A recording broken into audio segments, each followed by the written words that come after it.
बिस्मिल्लाहिर्रहमानिर्रहीम। अस्सलाम वालेकुम वरहमतुल्लाहि वबरकातुहू।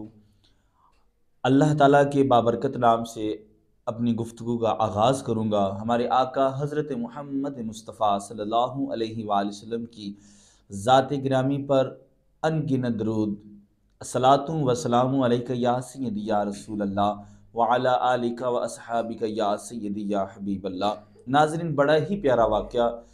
इशफ़ाक़ अहमद साहब अक्सर कहा करते थे कि मर्द औरत के साथ बड़ी मोहब्बत करता है, लेकिन एक वक़्त ऐसा आता है कि औरत की मोहब्बत अपनी औलाद के साथ ज़्यादा होती है।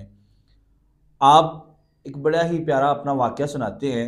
आप कहते हैं कि ये मुझे तब एहसास हुआ, तब ये बात मुझे समझ में आई कि एक रात ऐसी आई, सर्दियों की रात थी और काफ़ी ठंड थी, रात भी तवील थी। मेरे कमरे के अंदर हम 3 लोग मौजूद थे मैं, मेरा बेटा और मेरी बीवी। और मेरे बेटे को भी बुखार था और मुझे भी बुखार था।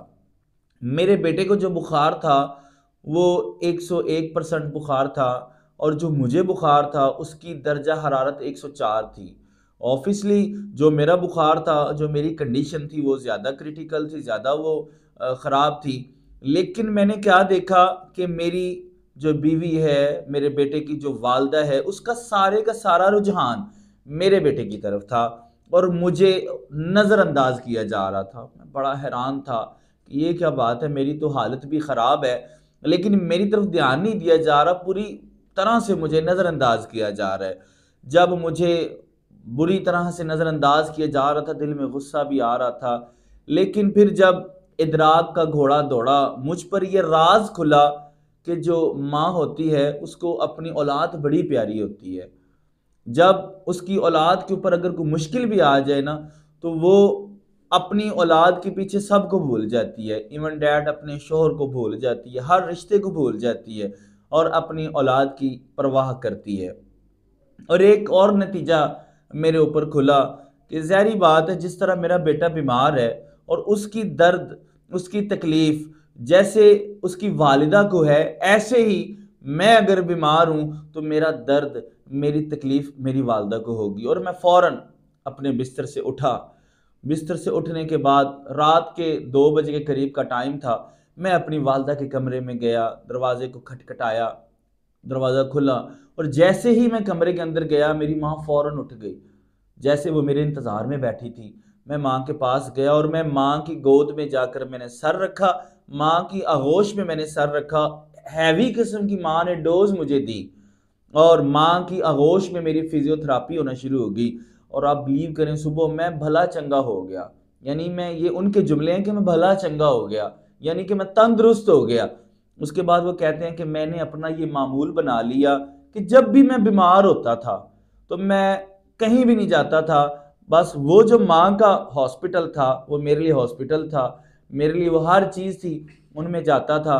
माँ के बेड पर मुझे लिटा दिया जाता था, माँ का कंबल मैं अपने ऊपर ओढ़ लिया करता था और फिर माँ मुझे हैवी किस्म की डोज़ देती थी और कभी-कभार तो मैं चंद घंटों में ठीक हो जाता था और कभी तो मैं कुछ चंद पैर लगते थे और चंद पैरों के बाद मुझे डिस्चार्ज कर दिया जाता था और मैं ठीक हो जाता था। करीब 3 महीने का ये अरसा चलता रहा। वो कहते हैं कि एक रात मैं फैक्ट्री से जब छुट्टी की, तो मुझे लग रहा था जैसे मेरी तबीयत नासाज़ है, तो मैंने ये इरादा किया कि घर जाने से पहले मैं अपनी वालिदा के घर जाता हूँ। मैंने अपनी वालिदा के घर गया। जब वालिदा के घर गया तो वहाँ पर मंज़र ही कुछ अजीब था, क्योंकि माँ को फेफड़ों का कुछ मसला था, दर्द की वजह से माँ को बुखार हुआ हुआ था और माँ की तबीयत काफ़ी ज़्यादा ख़राब थी। माँ की जब कंडीशन देखी तो मैं अपना दर्द भूल गया और माँ की खिदमत में मैं लग गया। उनको वो मैंने दबाया, उनके लिए जो भी चीज़ें थी वो मैंने की, मेडिसिन दी उन्हें और करीबन 2 घंटे के बाद जो है ना, माँ को जो है ना वो थोड़ी-सी नींद आई और सो गई। जब वो सोईं तो मैं अपने घर के लिए निकल गया। आधे घंटे बाद मुझे मेरे छोटे भाई का फ़ोन आया और मैं डर सा गया और अजीब से मेरे ज़हन में ख़यालात आने शुरू हो गए। माँ के मुतल्लिक़ अजीब-ओ-ग़रीब से सवाल मेरे ज़हन के अंदर दौड़ना शुरू हो गए। मैंने झट से फ़ोन उठाया, कान को लगाया और अपने भाई से पूछा, खैरियत तो है? आपने कॉल की? तो मेरे भाई ने कहा कि जी भाई, खैरियत है। बस अम्मी की आंख अभी खुली है, तो उन्होंने आंख खुलते ही आपका पूछा है कि वो आया था तेरा भाई, उसकी कुछ तबीयत नासाज लग रही थी, उसका क्या हाल है। वो शख्स कहता है कि मैंने तब ठंडा सांस लिया, ओ खुदा तेरा कितना शुक्र है। कहते उस दिन मुझ पर ये राज खुला, माँ की ये तारीफ उस दिन मुझे मालूम हुई कि माँ यार इतनी प्यारी हस्ती है, इतनी प्यारी हस्ती कि इसका कोई नेमल बदल दुनिया में है ही नहीं।